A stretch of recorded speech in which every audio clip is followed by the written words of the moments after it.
Bueno, buenos días a todos y bienvenidos a este encuentro de la cátedra que tiene la Fundación COAES con la Universidad Politécnica de Valencia. Bien, en este rato que vamos a compartir, ahora presentaré al doctor Provencio, vamos a hablar de cáncer de pulmón. ¿Por qué vamos a hablar de cáncer de pulmón? Bueno, yo creo que todos conocidos sabemos que es un cáncer con una alta incidencia y sobre todo con una alta mortalidad, y que en los últimos años ha cambiado la estrategia de tratamiento en algunos casos, y lo que ha llevado es que a una enfermedad que hace cosa de 15 años tenía una mortalidad de hasta 5 años de hasta un 13%, una supervivencia de hasta un 13%, bueno, pues a día de hoy ese cambio de paradigma que estamos teniendo con el cáncer de pulmón ha llevado a poder prolongar esa supervivencia.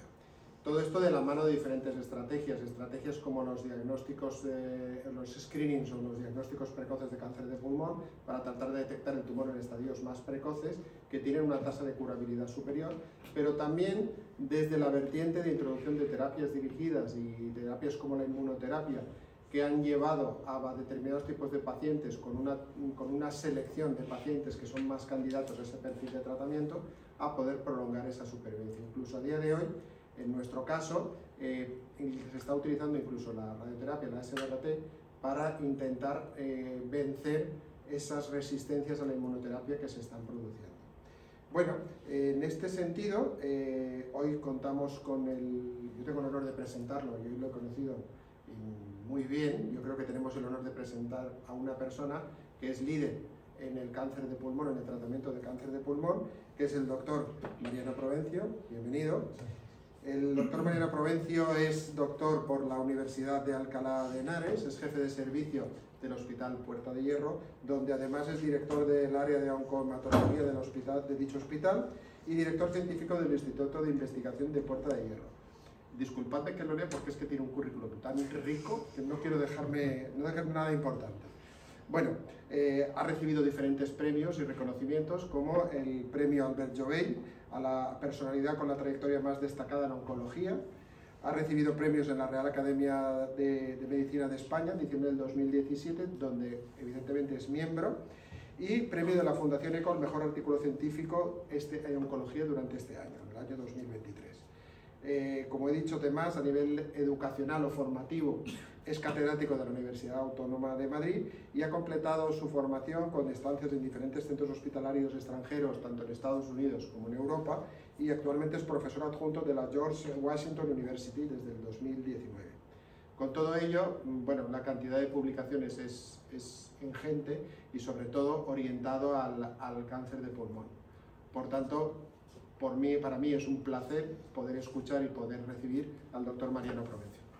Que es basado en el artículo nuestro del New England, por qué y cómo se hace una investigación translacional desde aquí, desde España también, ¿no? Estos son mis conflictos de interés. Bueno, es verdad lo que se acaba de decir, lo ha dicho Jorge, el mal pronóstico de todo. Lo primero es esto, conocer el mal pronóstico de todos los pacientes con cáncer de pulmón, independientemente del estado en el que se encuentren. Enfermedad localizada, pues están muertos a 5 años el 40%, enfermedad regional, pero teóricamente curable con la cirugía, el 70%, y por supuesto pues tenemos datos de muy pobre supervivencia de enfermedad metastásica. Por tanto, el pulmón es el paradigma de una enfermedad que básicamente desde el diagnóstico podemos considerar metastásica, ¿no? En un porcentaje alto de pacientes. ¿Qué hemos hecho? Pues en los estadios 1-2, teóricamente confinado al pulmón sin afectación mediastínica, hemos hecho cirugía y después quimioterapia adyuvante, con diferencia en la supervivencia entre la cirugía más la quimioterapia adyuvante, es decir, un pequeño significativo pero pequeño beneficio dando quimioterapia adyuvante, y en estadios localmente avanzados pues hemos hecho intentos de dar quimioterapia preoperatoria y después cirugía con también un porcentaje pequeño de beneficio. A diferencia de mama, por ejemplo, pues enfermedad localizada tienes un 99% de enfermos vivos a 60 meses, y en enfermedad locorregional con afectación ganglionar tienes un 86% de enfermas vivas a 5 años. Por tanto, si comparamos la misma situación con el pulmón, veis aquí cómo el porcentaje de vivos de sobrevida a largo plazo en cáncer de pulmón es muy malo. Bien, hay mucho rango, por tanto, de mejora. Específicamente es malo el pronóstico en aquellos pacientes que tienen enfermedad N2. Esto, para aquellos que no lo sepan, pues es enfermedad mediastínica, es decir, ganglios en el mediastino positivos. En esta situación hay dos posibilidades. Una, que el ganglio afectación mediastínica sea detectado en el acto quirúrgico, después del acto quirúrgico en la sección y análisis de la pieza, y estas son las tasas de supervivencia a 3 años o a 5, como veis, bastante pobres, es decir, que un paciente con teóricamente pulmón operado, resecado completamente y que tiene afectación mediastínica, pues tienes el 90% van a estar muertos a 5 años. Y si esta situación se produce con enfermedad clínica, es decir, que en el escáner tú ves que tiene afectación mediastínica, que no tiene metástasis, tiene afectación mediastínica ganglionar, pues tenés que más del 93% están muertos a 5 años. Esta es la situación de una enfermedad teóricamente, potencialmente curable con cirugía.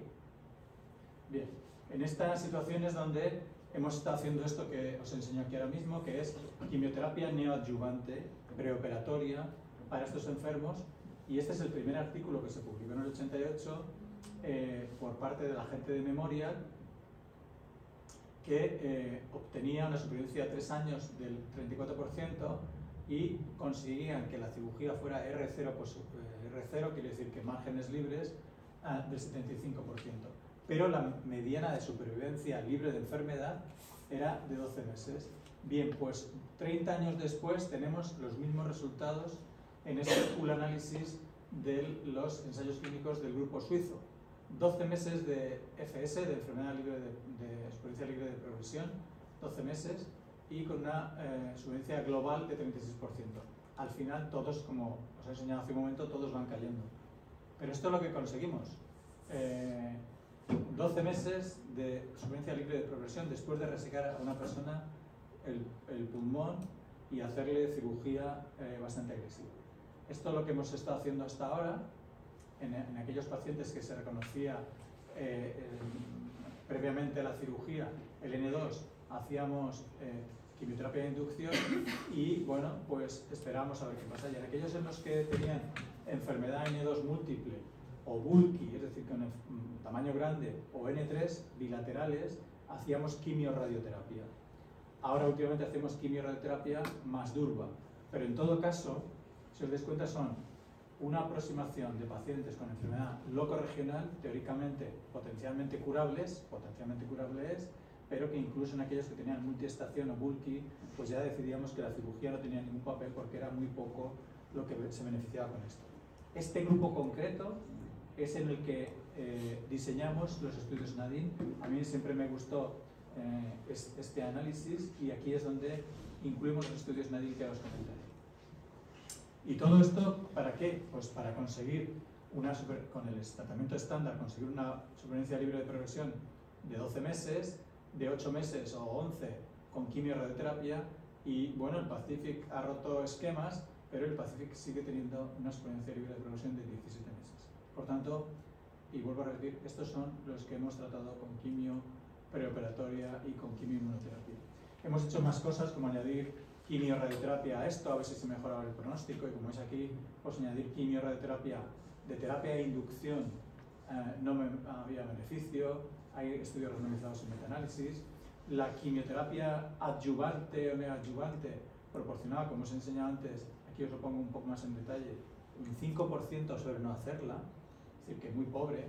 Este es un estudio del grupo español, en la época que Rafael Rosell dirigía el grupo, hicimos un estudio con pacientes con quimioterapia de inducción que veis aquí, publicamos en el JCO, pero 9 meses de FS en pacientes en estadio 3A, 9 meses de supervivencia libre de progresión. Este es un estudio que hicimos en mi centro para ver cómo estaba la situación localmente, y la verdad es que pues igual de pobre que a nivel nacional. Fuera se han hecho muchas cosas y se han intentado terapia dirigida, incorporar erlotinib, bevacizumab, y todo ello pues era lo que Paul Van describió en este artículo, que era el síndrome de Ícaro, ¿no? Y al final concluía en esta época que, bueno, no habíamos conseguido nada en 30 años haciendo nada. Y decía esto de necesitamos ambiciosos, pioneros, optimismo, audacia, nueva tecnología, y tenemos que salir de aquí. La verdad es que durante este tiempo no hemos salido de ahí. ¿Qué nuevos datos hay? Bueno, a mí, cuando llegó la inmunoterapia durante los primeros años se utilizó con monoterapia, solamente inmunoterapia. Y no había datos de combinaciones con quimioterapia. En mi laboratorio hicimos un estudio en ratones con distintas aproximaciones, dar quimioterapia, dar inmunoterapia, en este caso era nivolumab. A mí me plantea también la duda de si era mejor dar secuencialmente una cosa u otra, dar primero inmuno y después quimio, dar quimio primero y después inmuno, o concomitantemente. Y la verdad es que todos los resultados nos salieron positivos en los ratones, que dábamos quimio más inmunoterapia junta, todo. Incluso el resultado de áreas necróticas que teníamos, veis aquí con nivolumab, con cisplatino, tenemos un 53% de áreas necróticas en estos modelos PDX, con 40% con nivolumab, y llegaba a ser del 90% con cisplatino más nivolumab concomitante. Bueno, con esto y mucha ambición, de lo que comentábamos antes de las reuniones en los congresos con las cúpulas de los laboratorios, pues yo hice una propuesta a Bristol Internacional, que, si no lo sabéis, todos los laboratorios tienen unos slots de propuestas para ideas. Ellos dedican un porcentaje de su dinero a ideas, y tú puedes aplicar. Tú redactas tu proyecto y dices, yo con tu droga haría esto. Y si podéis imaginar que mandas el presupuesto, el background, tienes que pasar distintos estratos, y al final te convocan. A mí me convocaron en el 2015 a una reunión donde estábamos ya, como había como 5 finalistas, digamos, y varios asiáticos y tal, y entonces tú planteas eso y los pones ahí, qué es lo que harías y por qué lo harías, y la financiación, y al final te financian o no. Y bueno, yo conseguí esa financiación y nos dieron la droga y nos dieron dinero para financiar este estudio clínico independiente. Ellos no participan en nada de esto, sino que te dan el dinero para que tú lo hagas y te dan la droga. Y luego con esto, pues todos los laboratorios tienen este mecanismo de ISR que se llama proyectos independientes, sponsorizados por otra persona que no son ellos. Esto les sirve a ellos para captar ideas y para desarrollar proyectos, y otras veces no, pero es donde invierten para su, digamos, caldo de cultivo de cosas para hacer después. Total, que con ese dinero, con esta financiación independiente, dentro del Grupo Español de Cáncer Pulmón, pues propuse este estudio, que es el NADIN 1. Entonces le llamé solo NADIN porque no pensábamos que iba a haber un 2, y era quimioterapia con nivo más carbotaxol, 3 ciclos, cirugía y inmunoterapia adyuvante durante 1 año. En pacientes estadio 3A. En pacientes estadio 3A, ¿y por qué esos pacientes? Porque eran los peores, los que peor pronóstico tenían y donde rápidamente íbamos a ver resultados. Yo planteé esto en este grupo porque habéis visto hace un momento que estábamos en 12 meses de PFS. Por tanto, si era eficaz, en 12 meses veríamos si era eficaz o no, con el histórico. No tendríamos que esperar muchos años, sino que una propuesta rápidamente visible. Luego, supervivencia global, otro tipo de cosas, pero yo no quería estar esperando 2 años, quería esperar pocos meses para ver si era eficaz esta aproximación. Y esto lo hicimos en este grupo de pacientes que os he enseñado antes, el mal pronóstico que teníamos, que llevamos 30 años con 12 meses de PFS. Bien, se hizo en 18 centros de España, estas son las características, y si antes os comentaba ese grupo de pacientes que específicamente tienen mal pronóstico y realmente no se dedicaban a quimioterapia preoperatoria, sino que hacíamos quimio-radio porque ni siquiera la cirugía se consideraba útil en ellos, pues eran el 76% de los pacientes. Es decir, el peor grupo del peor grupo. Bien. Y estos fueron los resultados que publicamos en el Lancet Oncology, y la verdad es que lo mandé al New England y no me lo cogieron porque no cuadraba, o sea, ellos no entendían esto, pero esto, si eran pacientes no operables, esto lo habrán seleccionado mucho. los españoles lo habrán seleccionado mucho. Si hubiera sido americano, se hubiera publicado. Era el primer estudio, este es el primer estudio de quimioterapia, inmunoterapia preoperatoria en este grupo de pacientes. El primero en el mundo que se había hecho. Pero era un grupo de españoles, a mí no me conocía nadie seguramente, y dijeron, ¿este tío quién es este? Y esto que han hecho, pero ¿cómo han cogido pacientes operables y no operables? Y dice que tiene una PFS de 77%, pero si teníamos 12 meses, esto no... algo no está bien. Bueno, pues esta es la publicación, lo cogieron en el Lancet Oncology, que no está nada mal tampoco, una PFS del 77% a 24 meses, una supervivencia global del 90% a 24 meses. ¿Os acordáis cómo caía la gráfica aquí? Algo muy importante es que vimos que había un 63% de respuestas patológicas completas. Habéis visto antes lo del ratón, que había un 90% de necrosis. Aquí teníamos un 63% de respuestas patológicas completas. Quiere decir, el tumor desaparecía de forma completa. Cuando tú resecabas el tumor y lo analizabas, no tenía tumor en el 63% de los pacientes. Y esto no lo habíamos visto nunca tampoco. Y la cosa más importante que a mí me pareció es, oye, no recidiva ninguno de los que hace respuesta patológica completa recidiva. Solo esta paciente, que es una enferma mía, que tenía una mutación de GFR y que cuando lo analizamos en la recaída vimos que tenía una mutación de GFR. ¿Qué teníamos antes? Pues teníamos que había una asociación de las respuestas patológicas completas con la supervivencia, pero es que era un 4% con quimioterapia lo que teníamos. Un 4% solo. Bueno, hicimos un estudio de supervivencia global a 3 años, porque la verdad es que en el New England criticaron que hay poco seguimiento. Es poco seguimiento. Entre que sois españoles y está poco seguimiento, entonces a los 3 años lo analizamos y seguimos teniendo un 82% de supervivencia global a 3 años. Y lo publicamos en el JCO, que tampoco es, pues es la primera revista de oncología, ¿no? Bien, planificamos en Nadine 2 y convencí a Bristol de que me financiara otra vez otro estudio. En este caso un randomizado con la rama control de quimioterapia habitual y la rama con quimioinmunoterapia. 3 ciclos igual, cirugía y terapia adyuvante. En este caso yo planteé 6 meses de adyuvancia con nivolumab. Hicimos un diseño también translacional y los resultados fueron, en este caso, el endpoint primario que cogí fue respuesta patológica completa. Alguien dirá, y de hecho me dijeron alguien, ¿y por qué? Pues porque la supervivencia ya la había demostrado y ahora lo que quería era algo más rápido todavía. Y era ver instantáneamente si el paciente tenía más respuestas patológicas completas. Ya no quería esperar tampoco, porque alguien dijo, hombre, pues supervivencia global, ponle supervivencia global, Mariano. Pues no. Ya hemos visto la supervivencia global y ya hemos visto la supervivencia libre de progresión. Si no se lo creen, es problema suyo. Ahora vamos a ir a una cosa más cercana, que es la respuesta patológica completa. Y ahí obtuvimos un 37% de respuestas patológicas completas frente a un 7% en la rama de quimioterapia, también altamente significativa. Tuvimos también más cirugías. Hay más cirugías, lógicamente, en pacientes que reciben quimioinmuno frente a quimioterapia sola, porque el cirujano puede resecar cosas que antes no eran resecables. Lo que antes os he dicho, ¿no? Metemos pacientes que potencialmente antes no se consideraban nunca resecables. Los endpoints secundarios también los tuvimos. La PFS fue favorable a la quimioinmunoterapia, 66 frente a 42 a 24 meses, y la supervivencia global, que la había puesto como endpoint secundario, también fue significativa, nuevamente 82%, 63%.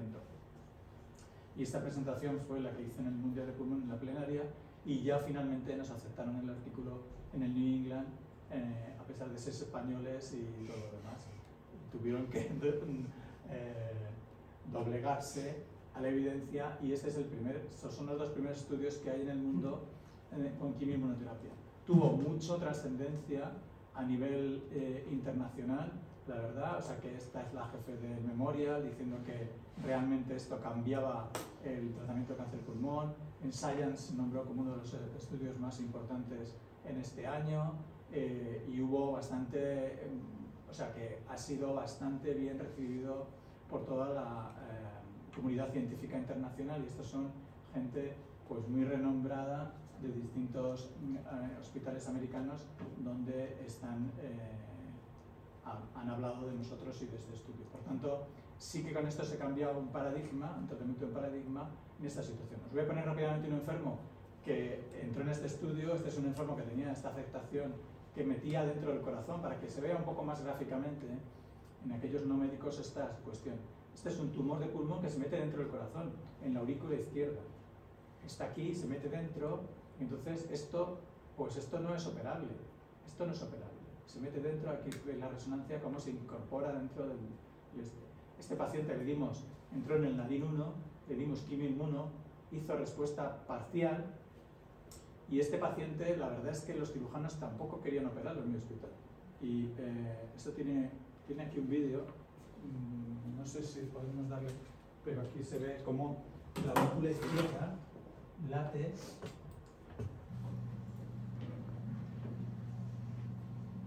libre. Aquí veis, está libre de ahí.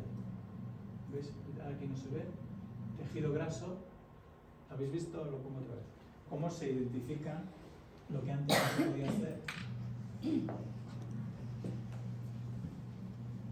La aurícula izquierda late ya libre del tumor, que es este. El cáncer se ha ido del corazón y este paciente pues se pudo operar, y el paciente está vivo a 5 años. Estoy analizando ahora mismo a 5 años la evolución de estos pacientes y está vivo. Detrás de todo esto que ha pasado, pues todas las industrias farmacéuticas han lanzado entonces ya sus estudios de registro. Con nuestro estudio no se puede registrar, pero ellos sí ya pueden hacer estudios de registro. El Checkmate 816, que es de Bristol, que fue el primero que lo hizo, porque claro, tenía nuestros datos y enseguida modificó su diseño. El Bristol tenía un estudio que tenía ipinivo, una droga con otra droga, que son de Bristol. Bien, cuando nosotros publicamos nuestros primeros resultados, esto lo presenté en el Mundial de Toronto, pues Bristol, con 18 pacientes que yo presenté, Bristol cambió, esto forma parte del brochure de registro, y Bristol cambió su diseño en base a NADIN e hizo un NADIN de Bristol solamente con quimioinmuno frente a quimio, nivo más quimio, y con esto es que ha obtenido la aprobación regulatoria en Estados Unidos y en Europa. O sea que por eso les viene bien de vez en cuando invertir en estas cosas, porque con esto ellos, detrás de esto, pues Pembro, MSD, Merck, AstraZeneca, todos han lanzado sus estudios basados en el nuestro, todos. Y este es el estudio de Bristol, donde se ve 24 frente a 2% de respuestas patológicas completas. Veis aquí la profundidad de la respuesta comparativamente con la quimioterapia. Lo que habíamos visto nosotros, que es aquellos pacientes que entran en respuesta patológica completa, prácticamente se pueden considerar curados. ¿Ves? Estos son los que entran en respuesta patológica completa. Lo que pasa es que con quimioterapia, si veis aquí también, pues entran 4 de 43, ¿no? Es muy poco lo que entra en respuesta patológica completa con quimioterapia, y también ellos tienen una supervivencia global. Habéis visto que nosotros teníamos un 60 y tantos % igual, calcada. Y la supervivencia libre de progresión y la supervivencia global también. Después de esto ha habido un montón, como digo, pues AstraZeneca ha hecho el suyo, MSD ha hecho el suyo, el propio Bristol ha hecho 2 concomitantes, y todos ellos demuestran lo mismo que habéis visto con el NADIN, más respuestas patológicas completas, y la traducción de la respuesta patológica completa en que esa respuesta patológica completa hace que prácticamente el 90% de los pacientes estén curados en lo que lo tienen.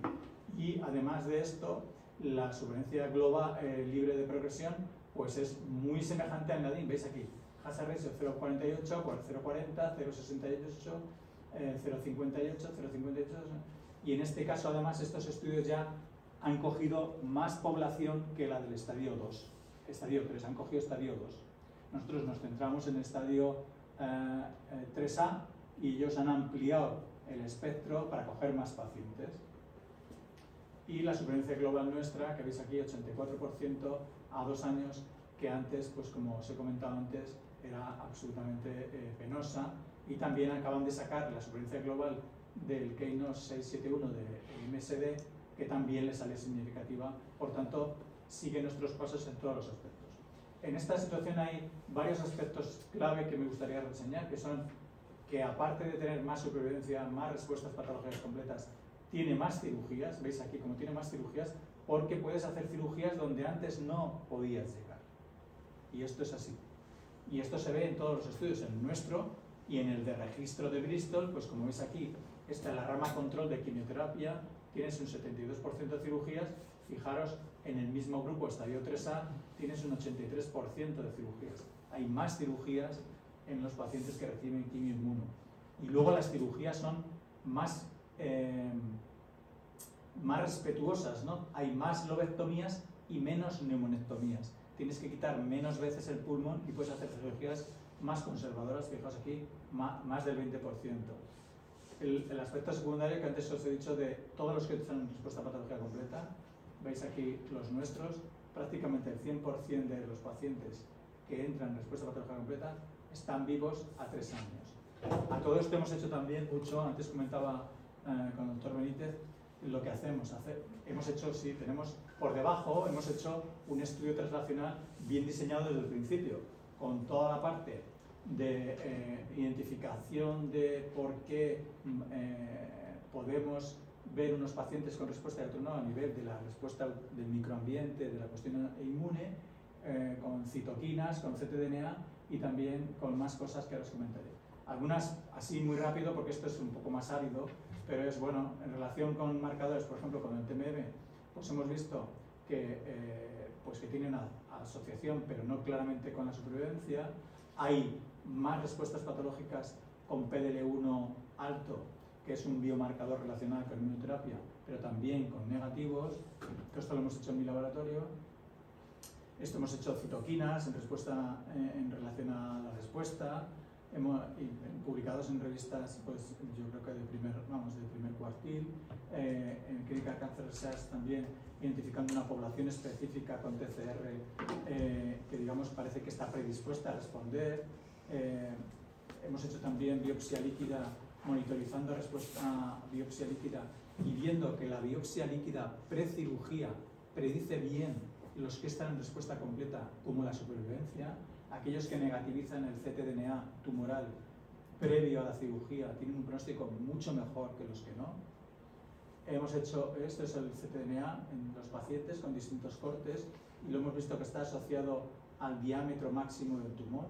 Y en el segundo NADIM ya hemos incorporado más cosas, incluso la microbiota, que estamos analizándola, a ver si hay pacientes que tienen algo en la microbiota que identifica su situación. Y tenemos todos estos estudios, estas son las publicaciones que ya os he contado, y tenemos todos estos estudios en marcha, incluido Single Cell, para el futuro. Estamos analizando también todas las poblaciones linfocitarias B y que está poco explorada en los estudios de inmunoterapia y nos parece que tiene un papel claro, y sobre todo en la terapia adyuvante post-cirugía.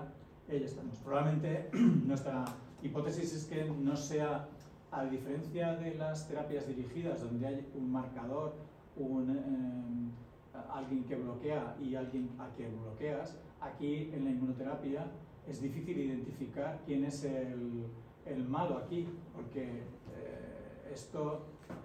la inmunoterapia es algo que es difícilmente abarcable, ¿no?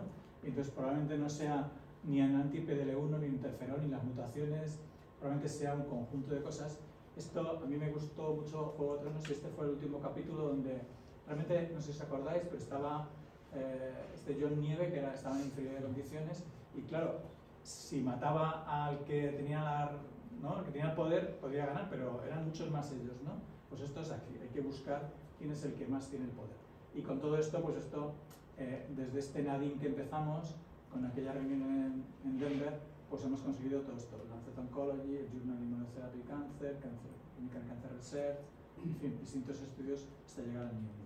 Y seguimos trabajando, pues esto en Single Cell, estamos con un estudio de validación a nivel español, dentro del grupo español con el RIA NADIM, que vamos a reclutar 100 pacientes que ya los tenemos para validar todo lo que tenemos en población normal. Hemos lanzado ahora otro estudio también sponsorizado por la industria farmacéutica, pero independiente, el mismo sistema que hicimos con el NADIM, con otros estudios, y tenemos, como digo, estos dos más también sponsorizados a nivel internacional de forma independiente como ISRs en el NADIM Adjuvant, que es en la parte inicial de los pacientes, aquellos que sí se pueden operar, que tienen afectación ganglionar, y damos después quimioterapia, y que el próximo año espero poder contarlo, y que es el primero en el mundo que se hace con quimioinmunoterapia post-resección. Y también será el primero en el mundo que se hace dentro de España, que será español. Esperemos que no tengamos tantos problemas por esto, y luego algunos más en Max. En conclusión, bueno, nosotros consideramos, ya se ha establecido como estándar, ya está aprobado por la EMA, por la FDA y por el NICE la quimioinmunoterapia neoadyuvante, ya está aprobado por 3 agencias. En España estamos esperando que se apruebe. La verdad es que en la mayoría de los centros grandes ya se está utilizando la quimioinmunoterapia, porque son 3 ciclos de quimioinmuno, que no son muy gravosos para nadie. Y que, bueno, la siguiente cuestión es, tenemos que seguir mejorando, sobre todo en la parte del tratamiento adyuvante post-cirugía. Y es donde el Grupo Español vamos a hacer un estudio que empezará muy pronto.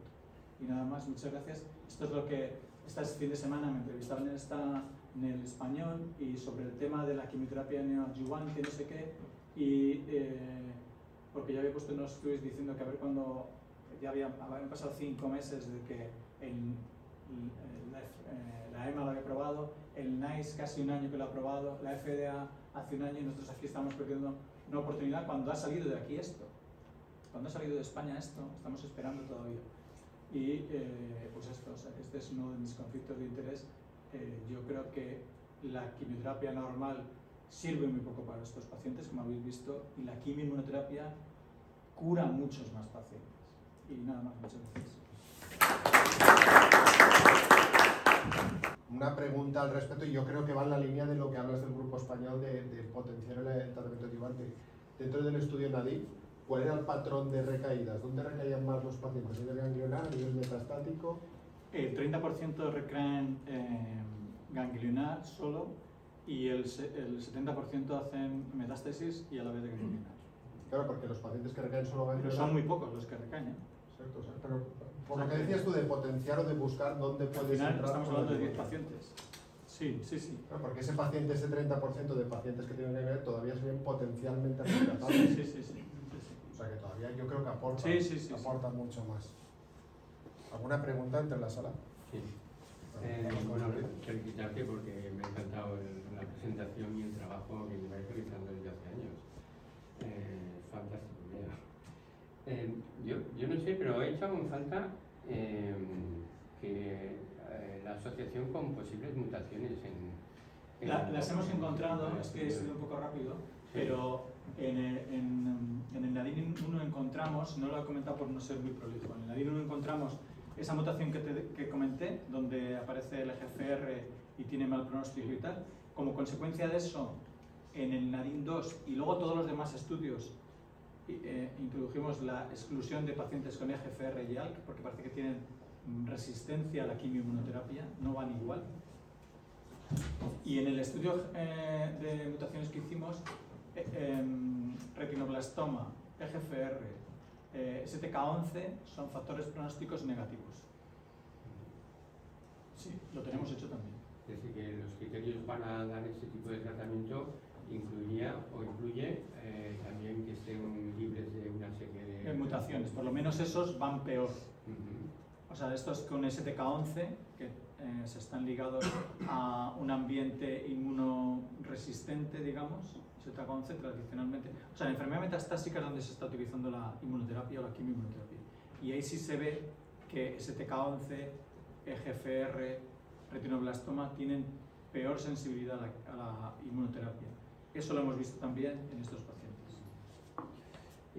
Gracias. Y luego había otra pregunta que quizás yo no entendí mal al principio, pero obviamente estos pacientes tienen una mejor respuesta al tratamiento y tienen una mayor posibilidad de cirugía, ¿no? Sí. Al principio decías que todos los pacientes que se les hacía cirugía prácticamente todos fallecían luego, ¿no? Y aquí el tema del fallecimiento después de la cirugía, ¿cómo se lleva? O sea, el tema es, nosotros en la etapa inicial de la quimioinmunoterapia, tú lo que haces es vamos a volver atrás y lo explico un poco mejor, porque si el paciente tiene una enfermedad teóricamente potencialmente resecable, tú no le puedes decir que no le operas, por mucho que tenga un mal pronóstico. Entonces, tú tienes que ofrecer siempre quimioterapia y después, en función de la respuesta, pues ya operas o no operas. Esto tú sabes que el resultado es malo y que son... esta es la gráfica. Tú sabes que en esta situación N2, precostotomía, o T4, por ejemplo, ese paciente con la afectación del corazón tiene un T4 por afectación del corazón. Bien. En estos pacientes son teóricamente potencialmente curables y potencialmente resecables, potencialmente. Entonces, lo que hacemos es damos quimioterapia y luego más o menos cirugía. Si no respuesta, vamos a quimio-radioterapia. Si responde, hacíamos cirugía, tú le resecas. Claro, solamente un 12% de PFS. Al final, solamente la curva van a vivir un 30% vivos. Pero tú no sabes de antemano quién son esos. Tú tienes que operar a todos, los que respondan. Luego unos morirán y otros no. Pero esto es así, la oncología es así.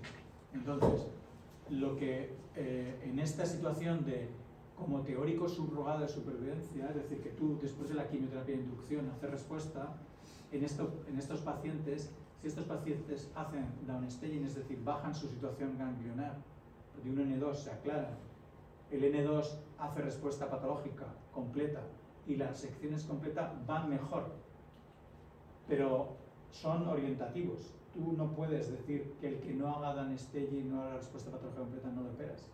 Porque tú imagínate tú tienes el tumor y te dice el cirujano, tiene un pronóstico malo, y bueno, pero me puedo curar, sí, pero no sé si va a ser usted el que se puede curar. ¿Tú qué dirías? No me operé, ¿eh? En estos de aquí, donde la tasa de respuestas a la quimioterapia es menor, ya ni siquiera se utiliza cirugía, efectivamente. Ya se utiliza la radioterapia, que es la alternativa local a la cirugía. No sé si he explicado un poco. Sí, bueno, sí, toda esta primera parte a mí me la has aclarado ahora. Pero entonces, el hecho de que tengas una mayor posibilidad de cirugía en Sí. pacientes tratados con inmuno, quiere decir que luego los que sobreviven, bueno, va a haber una tasa de... Tienes una probabilidad más, la cirugía siempre va ligada a mayor posibilidad de curación. Entonces, uno de los pilares básicos es cirugía, tienes más cirugías y las cirugías no son más agresivas, sino menos.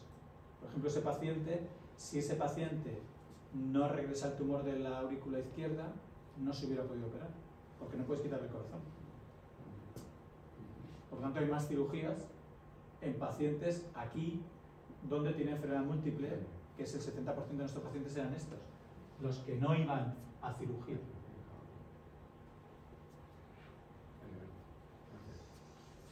Doctor, chicas. Bueno, yo primero darle la enhorabuena al doctor Provencio, porque para los que nos dedicamos al pulmón, realmente esto ha aportado muchísimo. O sea, ha hecho un cambio, y que venga de un equipo y que sea español, pues enhorabuena por todo el trabajo. Yo quisiera, bueno, una opinión, o sea, con un 63% de respuestas patológicas completas, doctor, en estadios 3A, acercándonos a estadios 2, a estadios 1, ¿cuál sería el futuro de la cirugía? Claro, esa es una muy buena pregunta. El tema es que, claro, ¿tú qué aporta? La pregunta en definitiva es, ¿qué aporta la cirugía a un paciente que tiene todo el tumor necrosado? Ya, lo que pasa es que, ¿cómo sabes que tiene el tumor necrosado hasta que no lo operas?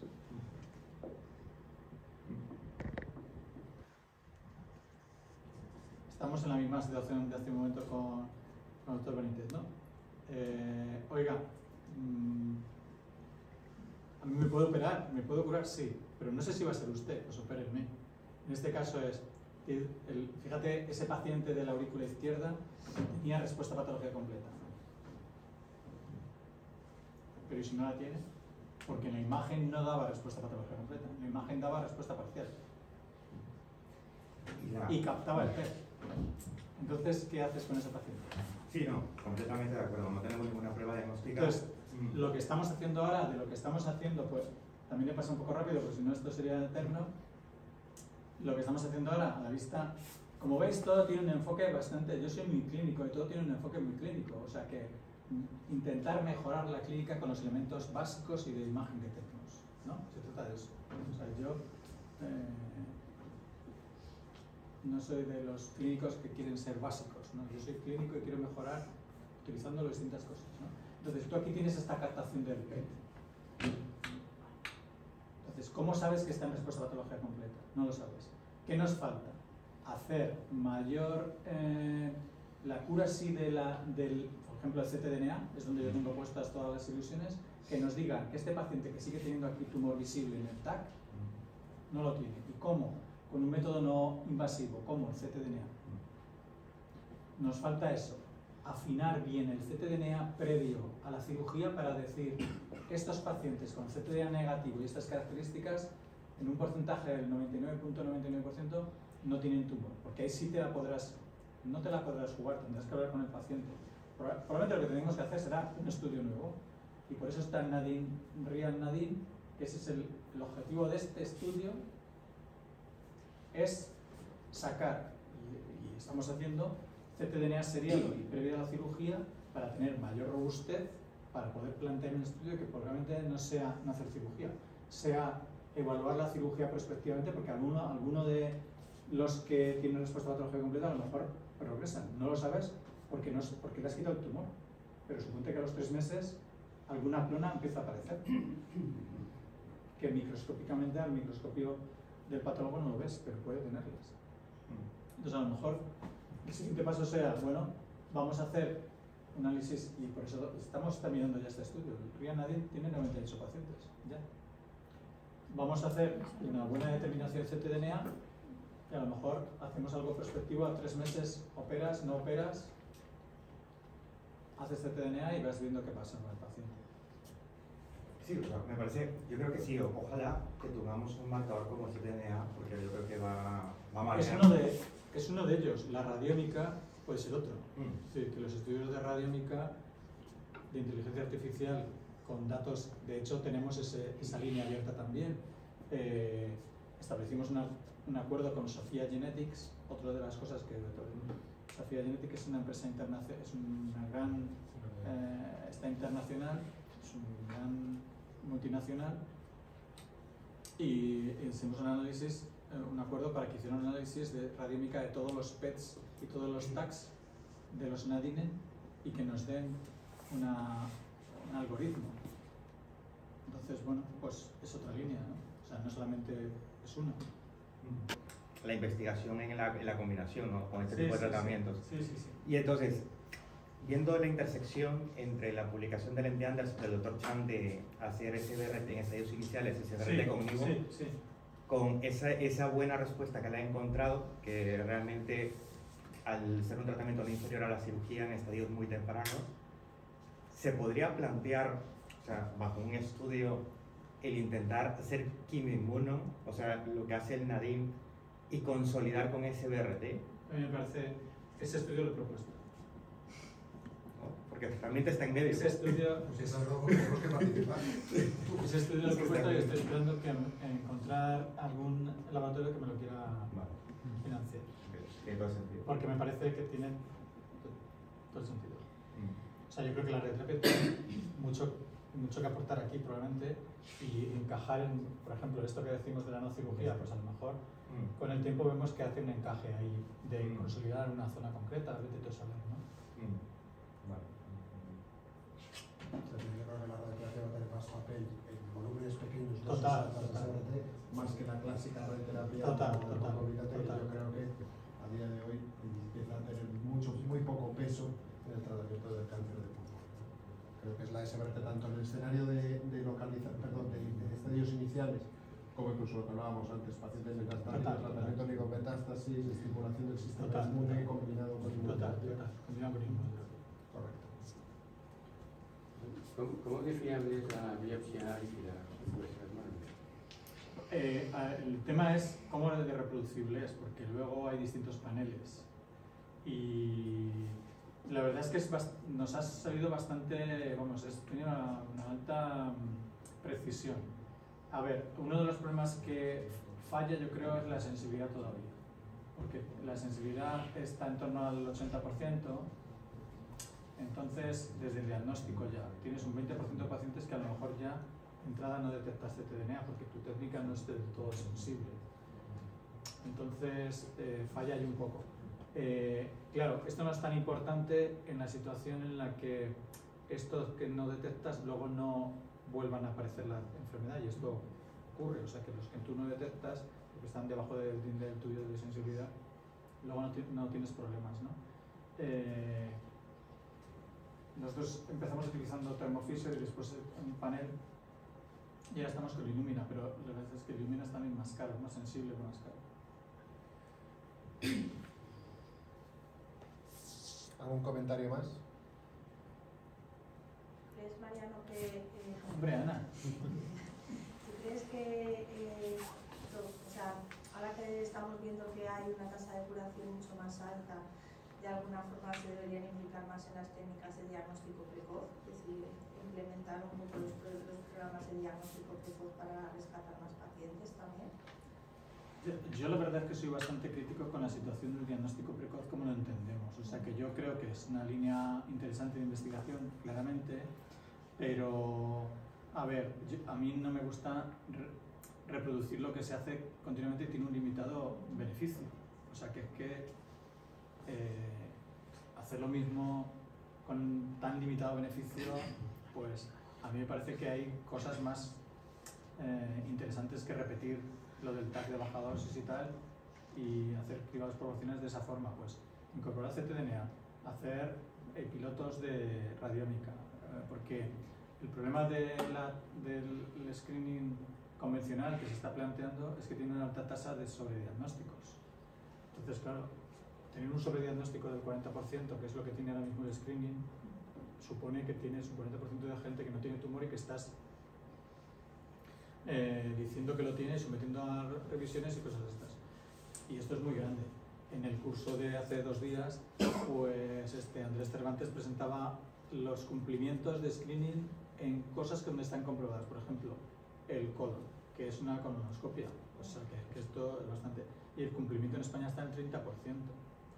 Entonces, en el screening de cáncer pulmón, el cumplimiento en América, que es donde lo tienen financiado, tampoco lo tienen financiado, lo tienen las aseguradoras, pero el otro día leía un artículo de la Administración de Veteranos, tienen un 20%. Es decir, que yo creo que hay que... El cáncer de pulmón primero tiene unas dificultades inherentes por la localización del nódulo subcentimétrico, lo que sea, que te cuesta muchísimo llegar a esto.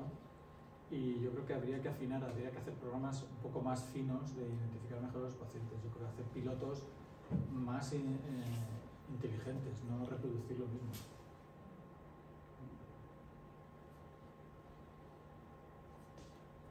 Y ahí, por ejemplo, la detección no de ctDNA, sino de RNA tumoral circulante, ¿crees que podría aportar algo beneficio en ese aspecto? Sé que es algo que está más...